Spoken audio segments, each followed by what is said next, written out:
Et voyez-vous, il y a des clés qu'il faut recevoir pour accéder aux portes de la bénédiction. Donc, tout ce que l'homme veut obtenir est lié à une porte. La porte de la bénédiction existe, la porte de la santé existe, la porte de la prospérité existe, la porte même de la richesse et de l'abondance existe. Le problème, c'est que l'ennemi, c'est aux portes, effectivement, qu'il vient nous assiéger et nous empêcher d'entrer dans notre héritage. Je déclare que ce soir, les portes du mariage vont enfin s'ouvrir. Les portes de la santé divine vont s'ouvrir. Les portes de la prospérité vont s'ouvrir. Et que toutes les portes qui étaient encore fermées s'ouvrent au nom de Jésus.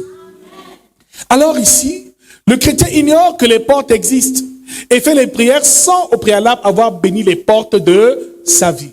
Et quand l'ennemi veut nuire à une famille, c'est à la porte de la maison qu'il vient faire des incantations, verser des libations. Alors quand le sorcier arrivera à l'église, il ne s'attaquera pas à l'homme, il s'attaquera à la porte qui est le lieu qui donne accès effectivement à la grâce et à la plénitude dans un environnement. Il viendra maudire la porte de chez toi et quand il aura maudit, aucune bénédiction ne pourra donc entrer. Je déclare au nom de Jésus-Christ que toute malédiction faite sur la porte de ta maison est détruite au nom de Jésus-Christ. Il y a les portes dans nos villages, les portes des nations, les portes des pays, les portes des continents. Donc ici, il faut comprendre que les portes sont des principes spirituels. Et nous avons dit que l'une des portes essentielles, c'est l'autel de Dieu. Chaque fois qu'il y a un autel quelque part, c'est une porte qui donne dans le spirituel. Nous avons dit aussi par la suite, comme autre porte, nous avons dit que l'homme est une porte. Alléluia.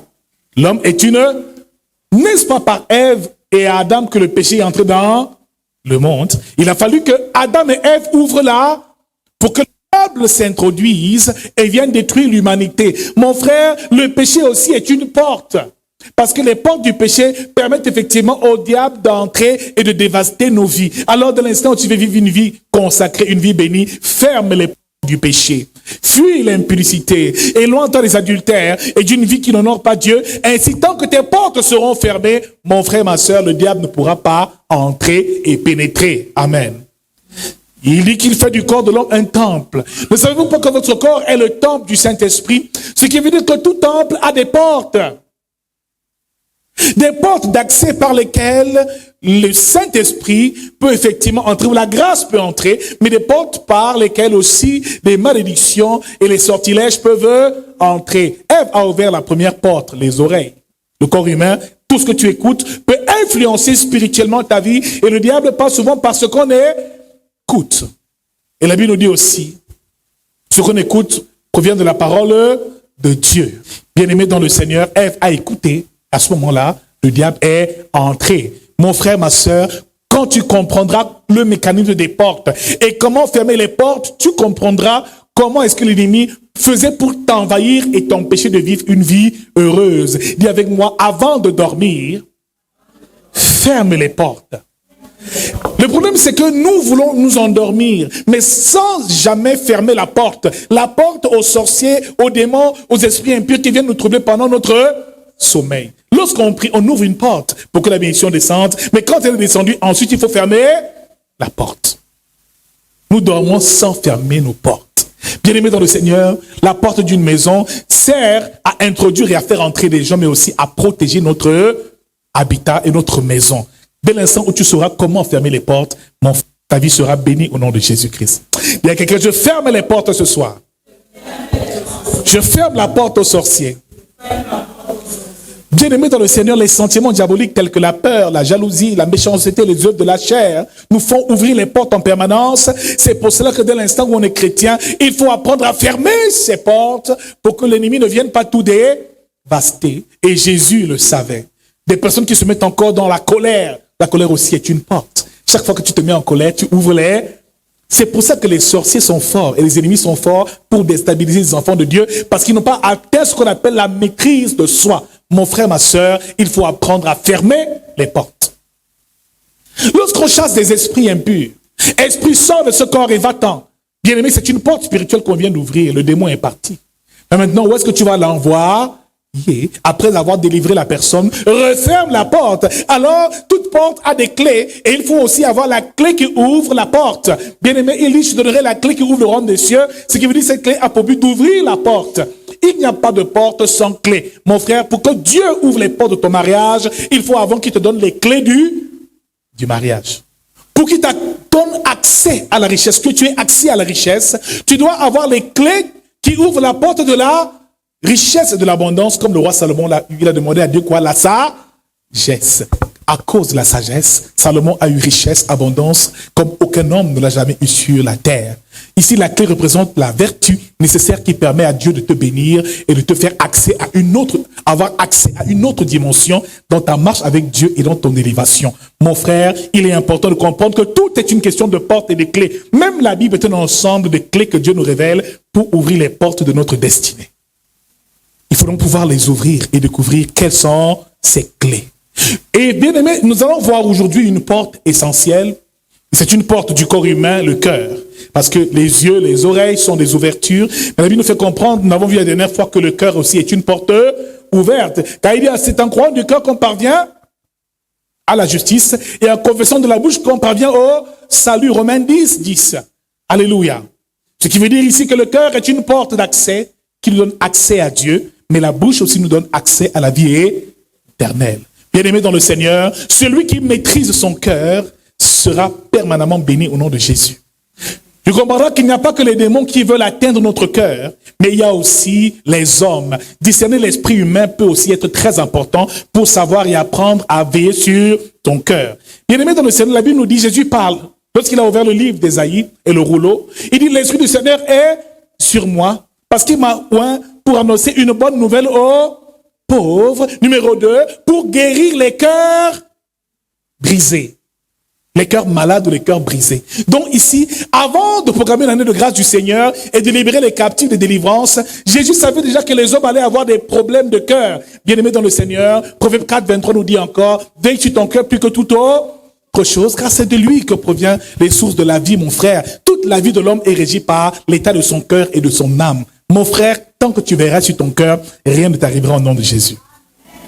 Nous allons comprendre ce jour comment est-ce que l'esprit humain fonctionne et comment certaines personnes mal intentionnées peuvent affecter notre cœur. Quels sont les comportements de certaines personnes que le diable utilise dans le but de nous détruire et d'empêcher à notre cœur d'être heureux. Alléluia. Ouvrons nos Bibles, 1 Samuel chapitre 17. Nous allons lire à partir du verset 8. Du verset 8 au verset 11, ce sera notre lecture de cette soirée. Le Philistin dit encore, je jette en ce jour un défi à l'armée d'Israël. Donnez-moi un homme et nous nous battrons ensemble.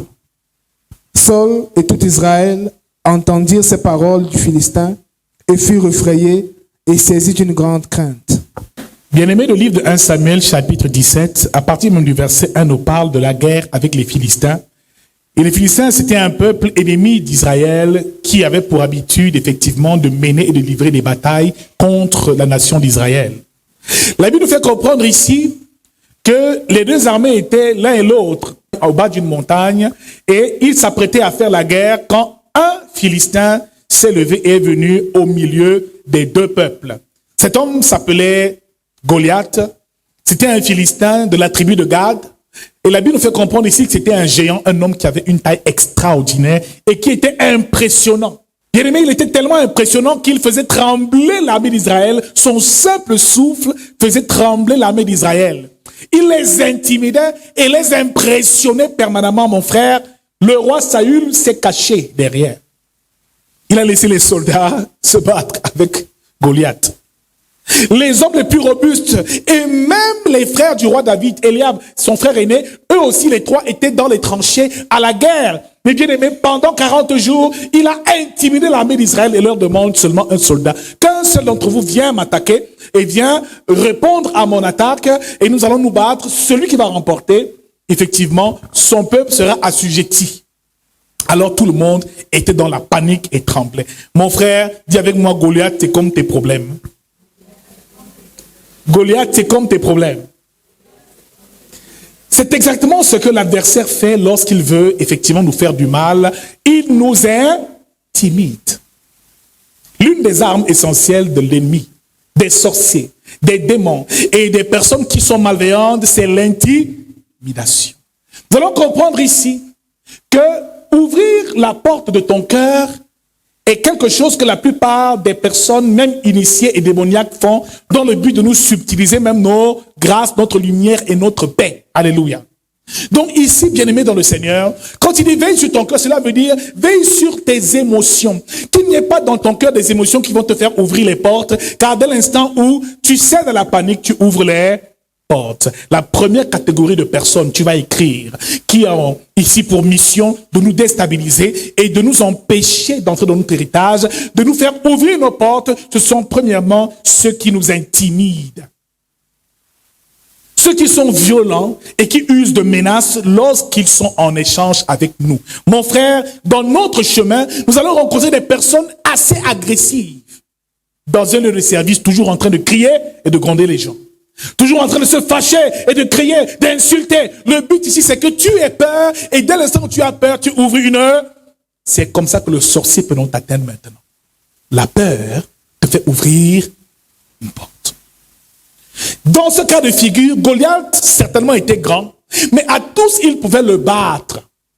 Ce que Goliath faisait, c'est simplement qu'il les intimidait, il les oppressait, il leur disait des paroles négatives dans le but qu'ils s'effraient dans leur cœur. La Bible nous fait comprendre ici, Saül et tout Israël entendirent ces paroles, les paroles du Philistin, et ils furent effrayés et saisis d'une grande crainte. Mon frère, tout ce qui te fait peur te fait ouvrir une porte dans le spirituel. Lorsqu'une personne vient t'effrayer, c'est comme si j'ai rêvé que tu vas mourir demain. Si tu as peur, la porte s'ouvre. C'est à ce moment que l'ennemi peut entrer pour t'atteindre.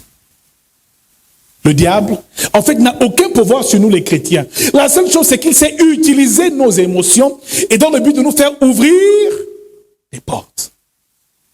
À l'instant où tu commences à avoir peur, je suis malade, on va m'opérer, je vais mourir, l'inquiétude commence, la peur commence, c'est une boulevard qui est ouvert. Mon frère, c'est pour ça que Dieu nous demande de ne pas avoir des inquiétudes. Ne vous inquiétez pas, ne dites pas que mangerons-nous, que boirons-nous et de quoi serons-nous vêtus, car ces choses, ce sont les païens qui recherchent. Mais les chrétiens ont tellement peur. Peur du lendemain. Peur de leur état de santé. Peur du fait qu'ils n'auraient pas d'argent. Je vais laisser mes enfants à qui? Je vais faire comment? Il y a toujours une peur qui nous anime et demande à quelqu'un, quelle est ta plus grande peur? À chaque fois que les pensées de la peur s'installent et que tu commences à t'inquiéter, à te soucier d'un certain nombre de choses, à ruminer une situation et à entrer en panique, les portes sont ouvertes, le diable peut faire de toi ce qu'il veut. Alors les personnes sorcières, nous sommes en pleine révélation prophétique. Ce qu'elles veulent faire, lorsqu'elles veulent te subtiliser quelque chose d'important pour ta vie, alléluia, elles sèment la peur dans ton cœur. Dès que tu as peur, ça passe, tout de suite tu ouvres une porte et spirituellement, il peut te sucer tout ce que tu as de meilleur. Il peut vampiriser toutes tes grâces et toutes tes bénédictions. Mon frère, la Bible déclare, heureux ceux qui procurent la paix quand ils sont appelés fils de Dieu. Il y a des personnes qui n'aiment jamais la paix. Le diable n'aime pas la paix. Il y a des personnes dans des quartiers qui aiment tellement les querelles. Quand on la voit, on sait que celle-là, c'est une femme querelle. C'est le signe d'une personne qui est habitée par un mauvais esprit, qui a pour but de vampiriser et de détruire la vie des gens. Dès l'instant où elle commence à t'engueuler, à t'effrayer, c'est à ce moment-là, dès l'instant, si tu te concentres et tu prêtes attention à cela, tu vas ouvrir les portes, elle va t'apprendre tout ce que tu as de meilleur. Alors quand tu fais ta prière le matin, et quand tu as pris ton temps de jeûne, et que tu es en train de marcher avec assurance, quelqu'un veut t'effrayer, tu lui dis non, je ne m'effraie pas, je n'ai peur de rien, parce que je sais que mon Dieu veille sur moi. À l'instant où la peur te gagne, c'est à cet instant que le diable peut te toucher. Tu fais ton petit commerce. Pendant que tu vends tes fruits, tout va bien. Alors une voisine arrive, une sorcière. Ma soeur, tu sais que la soeur qui est là-bas, elle a fait les envoûtements sur la route. Si que tu passes, on dit que tu vas mourir, tu ne vas pas finir la fin de la semaine. Tu dis, ah bon, on a fait les vêtements chez moi. Hey, ces gars, les gens, ils me veulent même quoi ici au marché. Ils me veulent même quoi ici au marché? Oui, Seigneur, j'ai même fait. La peur commence à te... En fait, celle qui vient te faire peur est de connivence avec l'autre. Leur envoûtement et le fétiche qu'ils ont fait ne peut marcher que dès l'instant où ton cœur est ébranlé, dès l'instant où tu perds la foi. Bien-aimés, à l'hôpital, faisons bien attention. Dès l'instant où le médecin dit qu'il y a certaines choses au malade, pour lui faire peur, ça veut dire que ses jours sont déjà comptés. Tant qu'il y a la foi, que tu as le courage, tu restes inébranlable au nom de Jésus. Quelles que soient les personnes qui ont déclaré ta mort, dis-leur que tu vivras au nom de Jésus. Dis-leur que ton Rédempteur est vivant au nom de Jésus. Dis-leur qu'aucune porte ne sera ouverte au nom de Jésus. Tu te marieras, tu prospéreras au nom de Jésus. Ils ont dit au village que personne ne peut se marier, que si tu tentes, c'est fini pour toi. Ma soeur n'insiste pas. Tu dis non, mon Rédempteur est vivant. Je n'ai pas peur. À chaque fois qu'il met la peur, c'est une porte que tu vas ouvrir. Alors dis à quelqu'un, quelle est ta plus grande peur? L'enfant tombe malade, tout de suite tu commences à paniquer, à t'agiter, à courir dans tous les sens. En fait, la peur te gagne. Plus la peur te gagne, plus l'envoûtement, les esprits impurs peuvent prendre possession de ton âme, de ton cœur, de ton esprit, de tes émotions et détruire tout, bien-aimé. Tant que tu gardes une foi parfaite et que tu n'as peur de rien, tu n'as peur de rien, à ce moment-là, rien de grave ne peut t'arriver. Ici, Goliath était en train d'impressionner. Le diable t'impressionne, on va à l'hôpital, dit, oh, c'est une maladie incurable. Quelle maladie incurable? C'est ta peur qui a fait entrer la maladie. Mon corps n'est pas pour là. Il est le temple du Saint-Esprit. Je suis enfant de Dieu. Je suis conscient de mon alliance de vie. Jésus est mort pour me donner la vie. Il s'est chargé de nos fautes, de nos péchés et de nos maladies. La maladie fait quoi dans mon corps? Ce qui rend la maladie effective, c'est la peur. C'est la peur. En fait, tu as peur. Dès l'instant où le cœur a peur, le diable peut s'installer en grand maître. Alors, l'une des plus grandes ruses de l'ennemi, c'est de s'aimer la peur dans nos cœurs. Qui reconnaît ici qu'il a souvent peur? Amen. Maintenant, demande à ton voisin, quelle est ta plus grande peur? Tu as peur de mourir? Tu as peur de ne pas vivre longtemps? Tu as peur de laisser tes enfants? Tu as peur de voyager? Ah, j'ai trop peur de ceci. J'ai trop peur de cela. Sache donc que ta plus grande peur sera ta plus grande faiblesse. Et le diable connaît nos faiblesses. Si tu as peur de manquer d'argent, il va créer des situations terribles. Le but, c'est de t'intimider.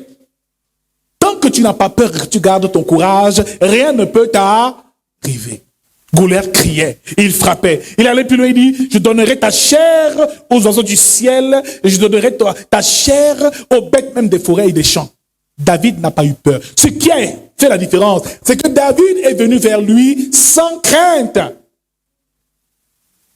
La différence entre David, le roi Saül qui lui dit non, cet homme est un homme de guerre depuis sa naissance, tu n'es qu'un enfant. Le roi Saül avait peur lui aussi. La différence, et la chose qui nous fera remporter les plus grandes batailles, c'est notre capacité à braver nos peurs. C'est ça qui te donnera la bataille face à l'adversaire. C'est ça. Le diable va s'agiter. Les sorciers vont vouloir persécuter. Ils vont créer des troubles. Mais tant que tu restes serein et que la peur ne te gagne pas, tu iras de gloire en gloire. Et tu renverseras le géant de ta destinée.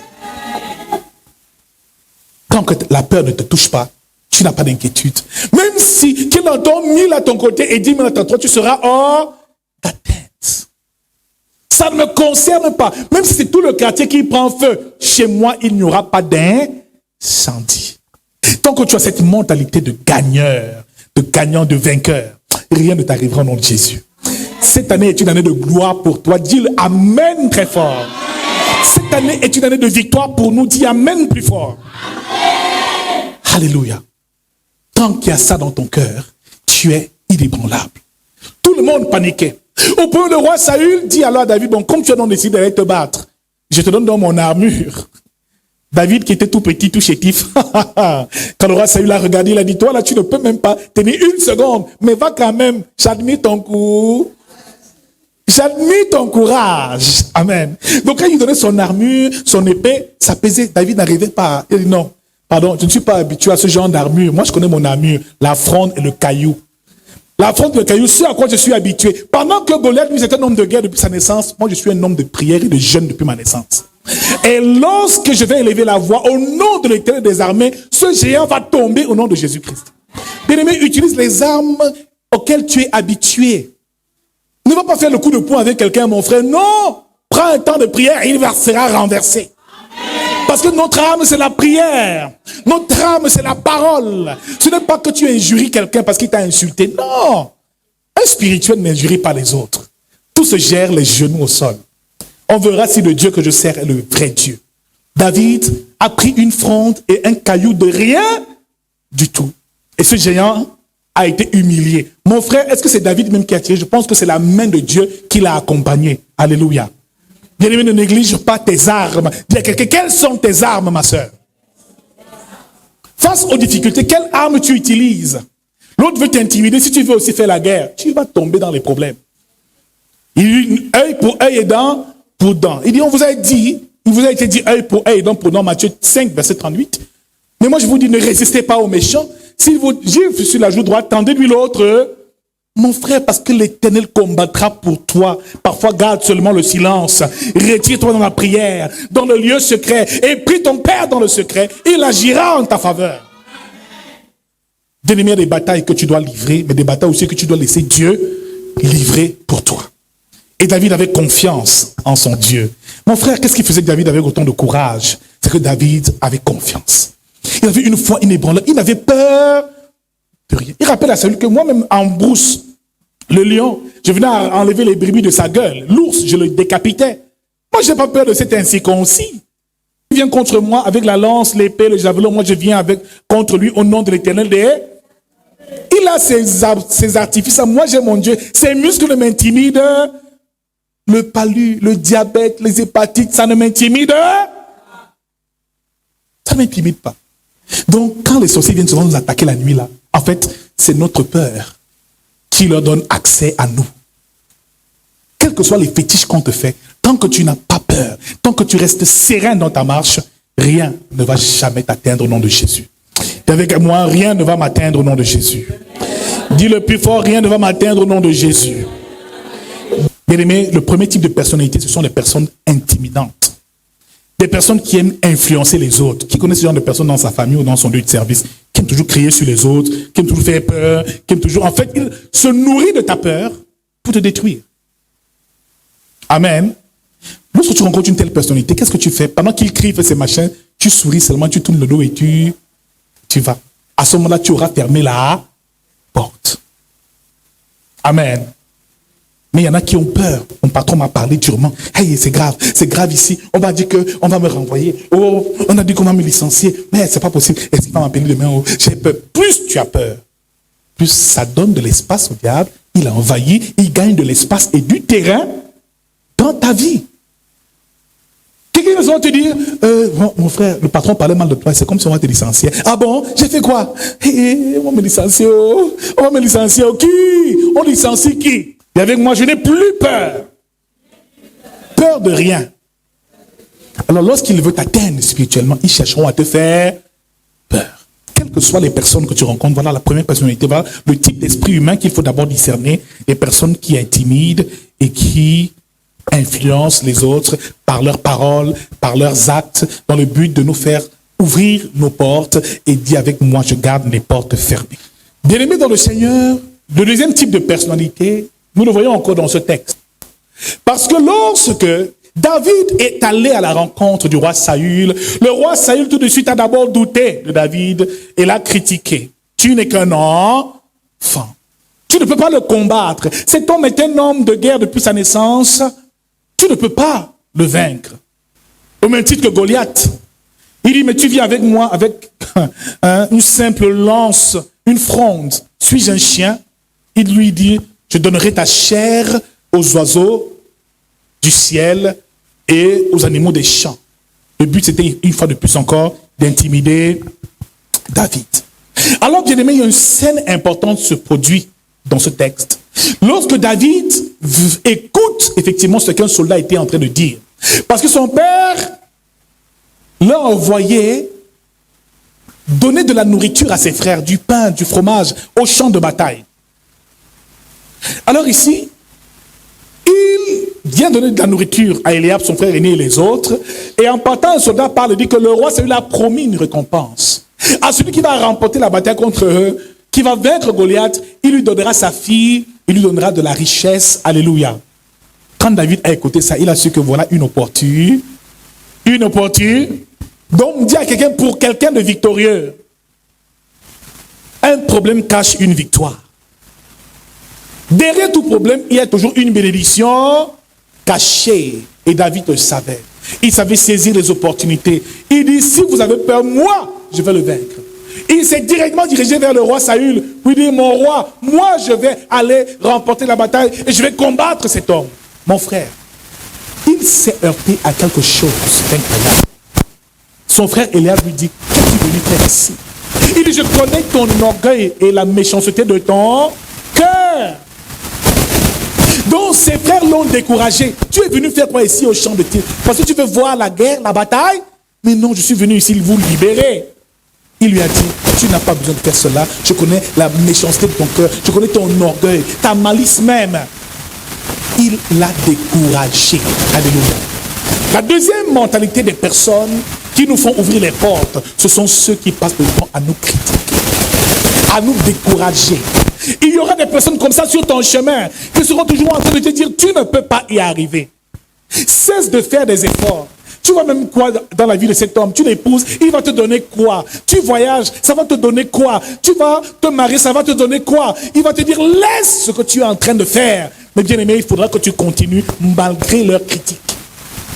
Il y a des personnes qui ne sauront jamais apprécier ce que tu fais, ni faire tes éloges. Ils passeront le temps à te décourager. Et plus quelqu'un te critique, et plus ces critiques touchent ton cœur, plus ça te fait ouvrir les portes. Ça te donne l'impression d'être inutile, incapable. Beaucoup d'enfants dans leur jeunesse ont vécu ce genre de choses. Un parent qui passe le temps à te critiquer, à dire comment tu es bête, à dire que tu ne réussiras pas. Tu es trop idiote, ma fille.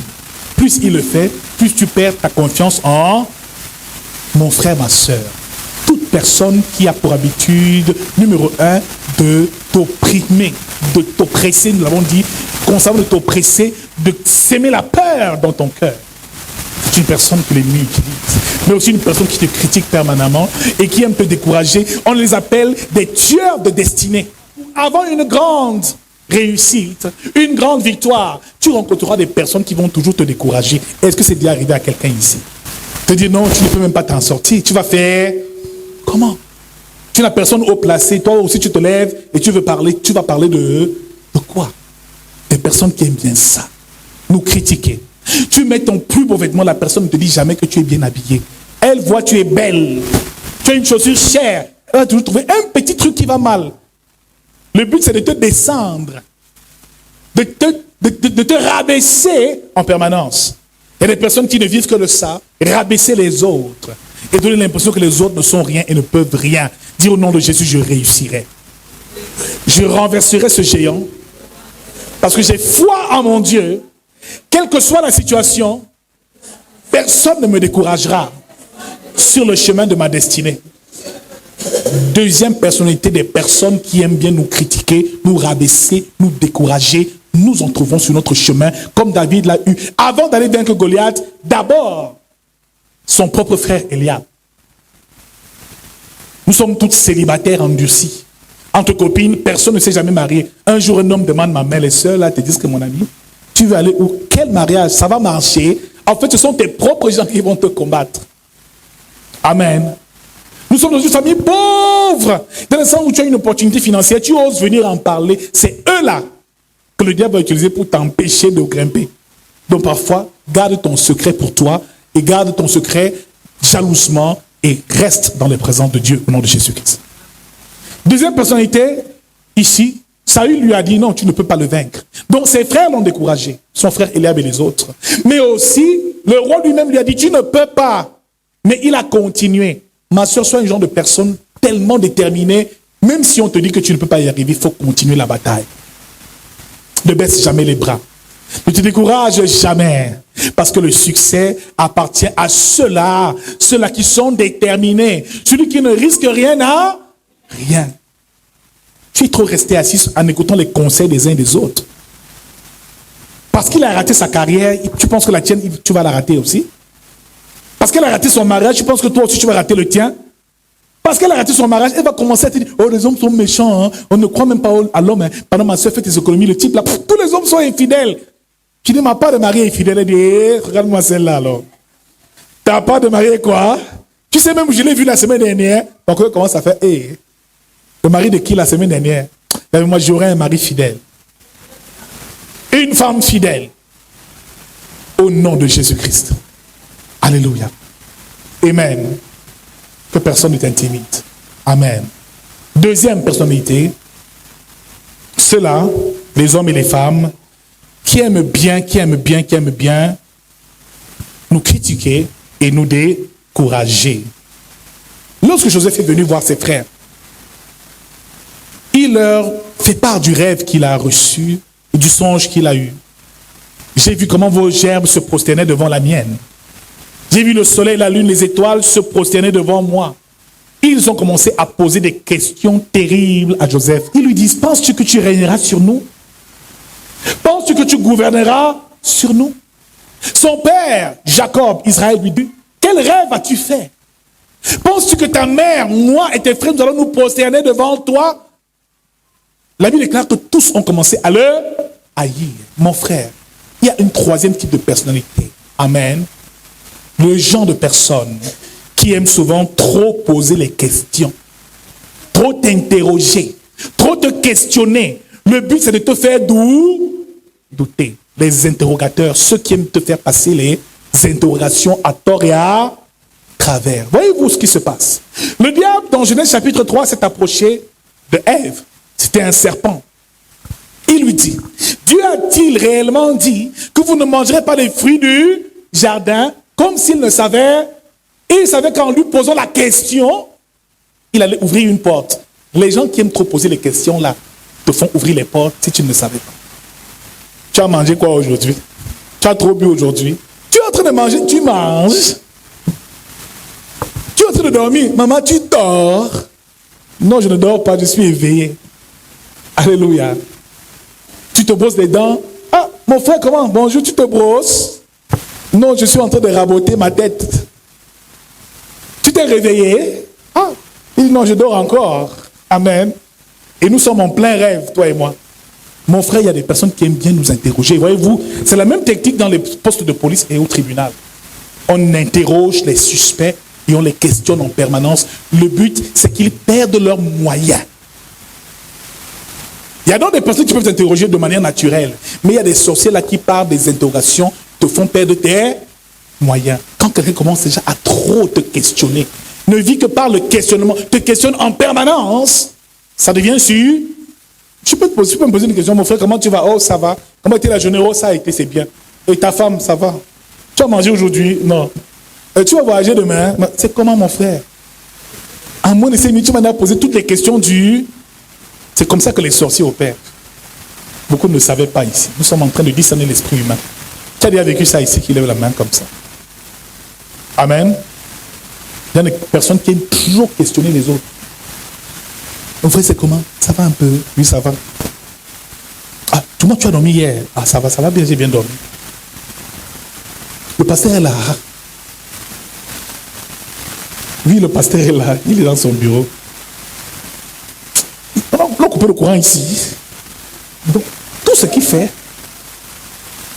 Non, on n'a pas coupé, il y a le courant. Il va peut-être le courant. Non, comme on a coupé le courant, je pensais qu'on avait coupé le courant aussi ici avant.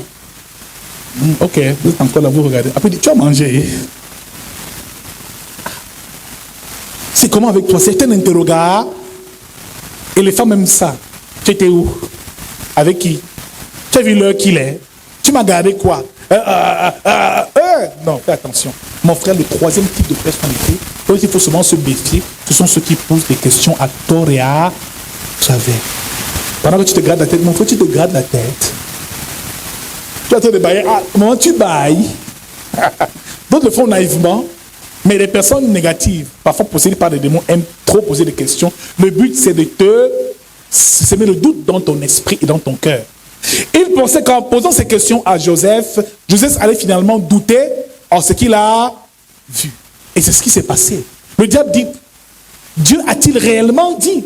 Sans commencer par une quai. Voilà comment le diable opère. Il te pose la question, tu ouvres la porte et il s'introduit. Penses-tu que tu peux le vaincre, ce géant Goliath? David dit, oui, je peux le vaincre. J'irai jusqu'au bout et je vais remporter la bataille. Voilà donc ce soir 3 types de personnalités qu'il va falloir discerner dans notre quotidien. Amen. Les gens qui aiment trop t'intimider là, qui n'aiment pas la paix, sont suspects. Tu dois commencer à les mettre de côté ou alors à te méfier lorsqu'elles sont trop proches de toi. Ce sont des personnes qui, naturellement, te font plus de mal que de bien. Des personnes qui aiment que tu aies peur. S'aimer la peur, le doute, les craintes dans ton esprit, qui aiment t'intimider. Deuxième type de personnalité, des personnes qui aiment te critiquer. Très peu sont ceux qui te reconnaissent ta valeur. Hein? Oh papa, c'est bien, j'ai écouté le message, c'était très bien. Oh, tu demandes même à ma soeur comment c'était. Ah, c'était là. Comment j'ai chanté, j'ai adoré aujourd'hui. Comment tu as trouvé l'adoration? Ah, maman, c'était là. Pourtant, tout le monde était aux anges quand tu adorais. Mais quand tu lui poses la question, elle va te dire, ah, c'était là. Tu connais ce genre de personnes ici, là, dans sa famille, qui n'aiment pas apprécier les autres.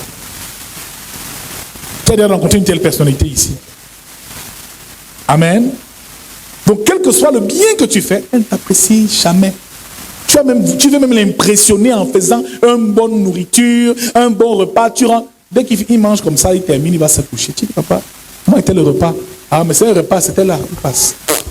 Pendant que toi, il est en train de te rabaisser, de ton côté, tu perds confiance en toi et tu ouvres les portes.